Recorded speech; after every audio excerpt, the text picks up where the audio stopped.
Today we're going to be adding double-digit numbers, and as you quickly see, some of these are going to be pretty large. So we're going to get a 3-digit number because you see some 9. So you can take some inferencing here that you're going to see something a little bit complicated today. Now, if we go ahead and add 5 plus 3, all I'm doing right here is I'm looking at my placements, and I'm looking that this is going to be my ones placement. On my ones placement, I add both of these together. I get 5 plus 3. That's going to go ahead and be 8. You guys are doing great. Follow along. Right here, we're going to have tens, my tens placement, and I'm simply going to go ahead and add my 9 plus 1. Now, 9 plus 1 is equal to 10, so we have to make sure that when you're writing this out, you're going to go ahead and say that this is going to be 108. If you got that before I even got to write that down, you're doing amazing. Good job. 8 plus 9. Let's go ahead and add these together, though. Let's go ahead and do it on the side because it's going to get a little messy. We're going to go ahead and say that 8 plus 9 is going to be a little bit bigger. We go ahead and start counting from 9. I usually like starting my count from the larger number. I'm going to start counting at 9, 10, 11, 12, 13, 14, 15, 16, 17. So all I did is added 9 plus 8 and I got 17. Awesome, right? If you got that before I even did that, awesome. You're doing great. Now, right here, what I'm going to do is I'm going to write a 7 under the 7 and the 9. But unlike what I did over here, where I simply wrote it down right after, unlike this, I'm going to go ahead and write down my 1 on top. This means that I'm carrying it over, and it's going to be on my next placement. So I'm going to go ahead and have 3 numbers that I'm going to add together.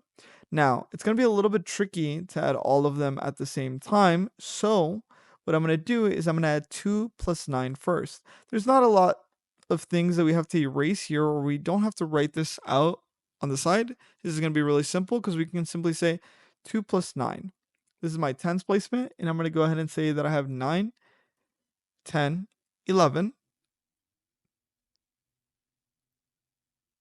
12. So now I have 127. I'm counting a little bit slowly, just so you can follow along. Let's go ahead and say 2 plus 9, 9, 10, 11, right?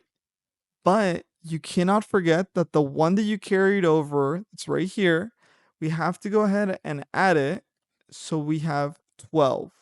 Do not forget this one up here. It happens very often where a lot of my students are making this mistake where they forget to count this one. It's still there, so make sure not to forget about it. Now, let's go over to the next one. This is going to be an example where it's going to be a little bit different. The reason for that is that now a possible mistake that you might make is you forget the 0. 9 plus 1 is equal to 10. Although a lot of times people get a little bit impatient, and instead of writing the 1 on top, as you should, right, people tend to write the 1 here. Notice how you can run into problems because you're supposed to add the 1 above it, but you have to go ahead and be a little bit patient. And when you're patient, you're able to avoid making those mistakes. Let's go ahead and erase this 1. Write it in where it's supposed to be. 1 up here. Now, if you already did this before I even got started, you're doing amazing. Good job. But let's take a little bit slow. 5, 6, 7. It gives me 70. If you got all 3 of these, right, without me having to finish them up, good job. You're doing amazing. Awesome.